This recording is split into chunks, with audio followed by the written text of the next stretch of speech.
Tires. They're super important, but can also be super confusing. Let me help you with your next set. Today we are looking at 33 by 12.5 R20 Landspider Wildtraxx MT tires.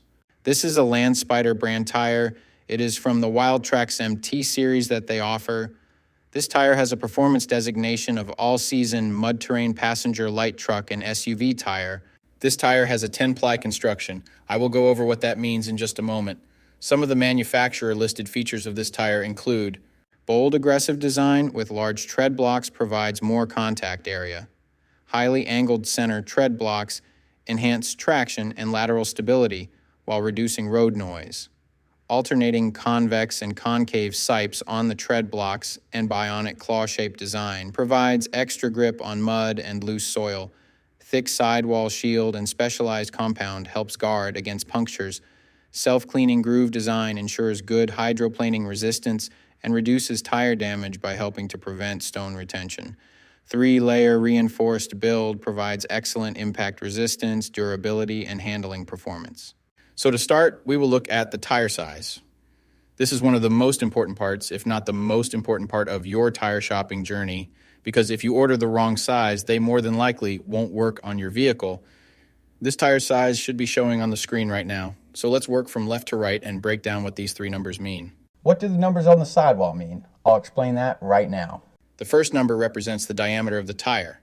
The diameter of 33 in this sequence refers to the tire's overall diameter in inches.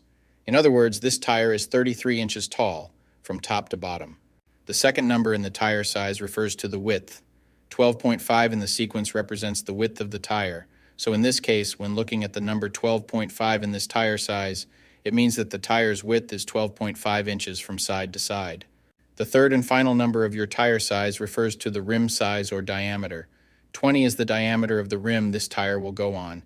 The rim size of 20 in this scenario indicates that this particular tire would fit a rim with a 20-inch diameter. Keep in mind, this number is not negotiable. Unlike the first two numbers, you can't upsize and downsize this part. The only time this number will be different is if you are actually changing the size of your rim. So for example, if you find a fantastic deal on a set of 265/70 or 17 tires, you absolutely cannot use them in place of your current 265/70 or 16 tires, unless you are actually changing the rim size also from 16 to 17. Now, let's get into the other important info on a tire. Besides the three components that make up the tire size, the three other most important components are going to be the load index, speed rating, and ply rating or load range.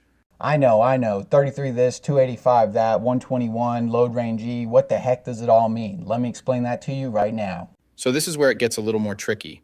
These three components will sometimes require some additional research to know what your vehicle needs. So let's start with the ply rating / load range. These tires have a 10-ply construction. Each designation represents a different term when looking at a tire. This can directly affect things like max tire pressure and also plays a part in the next two numbers we are going to talk about. When in doubt of the rating your vehicle requires, in most cases it is safe to go with the same rating your vehicle currently has, as long as it was replaced with the correct spec of tire last time they were replaced. Now let's talk about the other two components, load index and speed rating. Next to your tire size, you will see a number and letter combination like 114Q. The number 114 is the load index. This is the number relative to the weight capacity of the tire. The higher the number, the greater the load carrying capability of the tire. Load index ranges from 0 to 150. If you are replacing your tires, they have to be the same or higher load index, never lower. For example, if your current load index is 114, a tire of the same size with a load index of 117 would work for you, but not a tire of the same size with a load index of 111. If you replace your tires and the new ones have a lower load index, the tire has a higher likelihood of bubbling and eventually blowing out. So make sure you pay attention to this when buying your set. So for the tire we are looking at today, the load index of 114 represents a weight capacity of 2601 pounds. For my metric system using friends, that would be a capacity of 1180 kilograms. Located next to the load index we just talked about, there is a letter. The letter Q is the speed rating for this tire. This is the maximum speed sustainable for the tire. Each letter has a corresponding speed rating approved by the Department of Transportation and the tire manufacturer. Alphabetically, the speed rating increases as the letters advance from A to Z, except for the letter H, which we'll explain in a minute. The most common speed ratings range from L, 75 miles per hour, to W, 168 miles per hour. High-performance racing tires speed rated 168 miles per hour or higher are marked ZR. Originally, tire speeds were just S, H, or V, S being the slowest, H being the middle, and V being the fastest. Over the years, as tire speeds have evolved, for whatever reason, H has always remained the same, 130 miles per hour. When Z-speed rated tires were first introduced, they were thought to reflect the highest tire speed rating that would ever be required, in excess of 240 kilometers per hour or 149 miles per hour. While Z-speed rated tires are capable of speeds in excess of 149 miles per hour, how far above 149 miles per hour was not identified.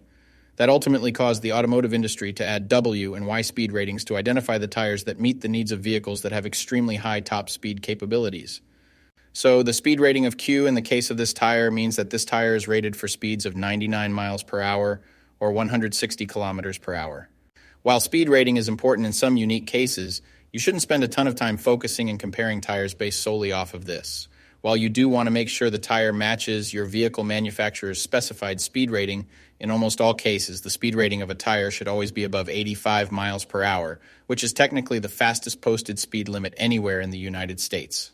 In conclusion, when looking at this set, make sure your current numbers and letters all match to ensure a seamless buying experience.